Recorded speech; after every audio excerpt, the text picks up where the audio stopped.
So sir first of all అసలు VRK diet చేయాలి అంటే వాళ్ళకి సెట్ ఆఫ్ రూల్స్ ఏమన్నా ఉంటాయా? ఈ ఖచ్చితంగా ఇవి ఉండాలి అని.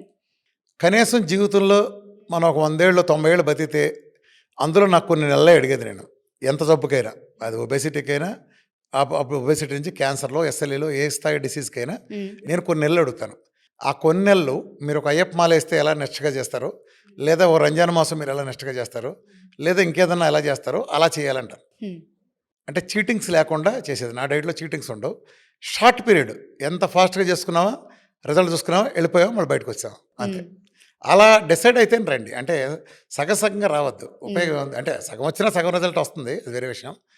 పూర్తి స్థాయిలో ఫలితాలొస్తాయి. ఇప్పుడు పెద్ద బరువు నువ్వు 100 కిలోలు టార్గెట్ ఉందనుకోమ్మా, 100 కిలోలు తగ్గడం మన డైట్‌లో 5 నెలలు ఈజీగా అయిపోతుంది. ఓకే. ఇంటి దగ్గరే. హ్మ్. నన్ను కలవకుండా తగ్గినోళ్ళే కొన్ని వేల లక్షల మంది ఉన్నారు. తెలుసు కదా! హ్మ్. అంటే ఆ నిబద్ధత ఉండాలి వాళ్ళలో. హ్మ్. ఇప్పుడు నువ్వు స్కూల్‌లో చేరిన ఒక పిల్లని చేర్చడానికి వచ్చిన ప్రతి తండ్రి, తల్లిదండ్రి నా కొడుకు స్కూల్ టాపర్ రావాలి, స్టేట్ టాపర్ రావాలనుకుంటాడు. టీచర్ కూడా అలానే రావాలి తన స్టూడెంట్ అనుకుంటాడు. కానీ తల్లిదండ్రుల ఆకాంక్షలను బట్టి, టీచర్ ప్రతిభను బట్టి ఆడికి మార్కులు రావు. స్టూడెంట్ యొక్క క్యాలిబర్‌ని బట్టి వస్తాయి. డైట్ అయినా అంతే. ఓకే. డైటర్ చేయటాన్ని బట్టి ఉంటుంది కానీ, హ్మ్. డైటర్ ఫ్యామిలీ మెంబర్లు వీడు తగ్గిపోవాలని కోరుకున్నాం, వీళ్ళకి క్యాన్సర్ పోవాలని కోరుకుంటున్నాం, షుగర్ తగ్గాలని కోరుకుంటున్నాం అని ఉండదు. వీళ్ళు అనుకుంటారు వాడు చాటున చేస్తాడు. ఏమవుతుంది? అవును. అలానే ఉంటుంది అది.